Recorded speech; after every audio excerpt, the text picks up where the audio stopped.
Gue nggak tahu kenapa, tapi tiap tongkrongan pasti ada satu spesies yang tugas hidupnya kayaknya cuma satu, ngerusak suasana. Dan anehnya, mereka suka tiba-tiba nongol di saat suasana lagi enak-enaknya. Di video ini, gue bakal bahas 3 tipe makhluk hidup perusak tongkrongan yang harusnya sih udah punah.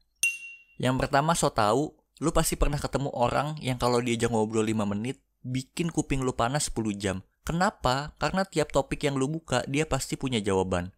Padahal jawabannya jelas-jelas ngawur. Ini tuh textbook banget buat mempermalukan diri sendiri. Di psikologi disebut Dunning-Kruger effect. Makin tipis ilmunya, makin gede rasa percaya dirinya. Si paling ngerti semua permasalahan alam semesta, padahal modelnya cuma baca satu artikel receh.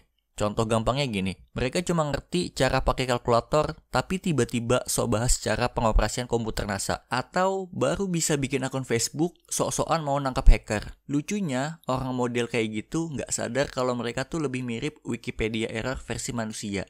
Kok bisa? Karena di tongkrongan, sok tahu itu bukan soal pengetahuan, tapi soal status. Di tongkrongan, banyak orang yang butuh validasi. Dengan kelihatan paling tahu, mereka bisa dapat status sosial, jadi pusat perhatian, bahkan kontrol percakapan. Itu semacam image management. Pengen dianggap berkelas, pinter, visioner, padahal cuma berisik. Masalahnya, orang lain bisa ngendus kalau mereka cuma asal bunyi.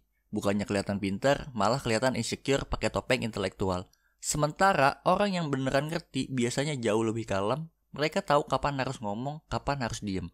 Jadi, kalau ada orang yang terlalu ribut, pengen kelihatan pinter, ingat aja satu hal. Mereka tuh bukan jenius yang belum dipahami dunia, tapi Google Maps versi manusia yang sering bikin orang nyasar. Yang kedua, merendahkan diri secara berlebihan. Sekilas kelihatan rendah hati, tapi kalau kebanyakan jatuhnya malah jadi beban. Dalam interaksi sosial, ada namanya impression management, cara orang ngatur kesan biar kelihatan humble. Masalahnya, kalau kelewat sering, strategi ini malah gagal total. Yang ada malah kelihatan kayak orang yang minta dikasihani terus-menerus. Awalnya mungkin lucu atau bikin simpati. Tapi kalau tiap ngobrol isinya cuma, gua mah jelek, gua mah kampungan, gua mah gak pantas nongkrong sama kalian, lama-lama orang di sekitar juga males. Bukannya dia gak rendah hati, orang kayak gitu malah dicap drama queen versi self-pity. Contoh, lu ngajak teman lu nongkrong di kafe, dia malah bilang, aduh, gua mah orang kampung gak cocok masuk tempat gedean kayak gitu. Sekali 2 kali mungkin bisa ditolerir. Tapi kalau terus-terusan, yang tadinya pengen nyantai malah jadi ilfil. Akhirnya, orang jadi mikir, nih anak sebenarnya mau diajak nongkrong, apa mau diajak merawat luka batin? Bedanya, orang yang suka ngerendahin diri secara berlebihan, sama orang yang rendah hati beneran, mereka tuh nggak perlu ngumbar-ngumbar, gua mah nothing. Tapi justru sikapnya yang bikin nyaman. Sementara si paling tersakiti ini, bikin satu tongkrongan kehisap jadi tempat konseling gratis. Intinya gini, rendah hati itu bikin orang respect, tapi merendahkan diri berlebihan justru bikin orang capek. Karena nggak ada yang suka nongkrong sama teman yang tiap kalimatnya kayak audisi acara Indonesia minta belas kasihan.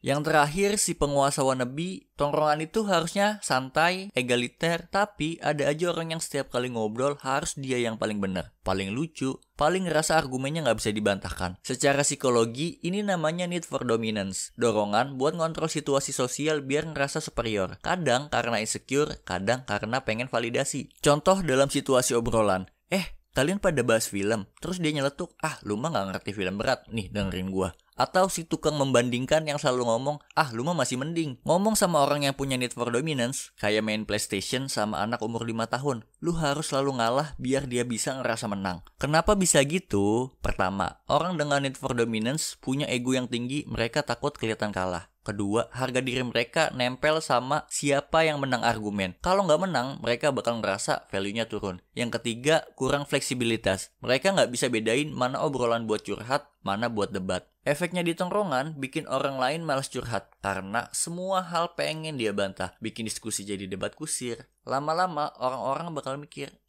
kalau ada dia mending gue diem aja. Mereka pikir mereka alfa, padahal teman-temannya cuma pura-pura setuju biar cepat kelar. Kadang yang lu kira dominan sebenarnya cuma orang kesepian yang takut nggak dianggap.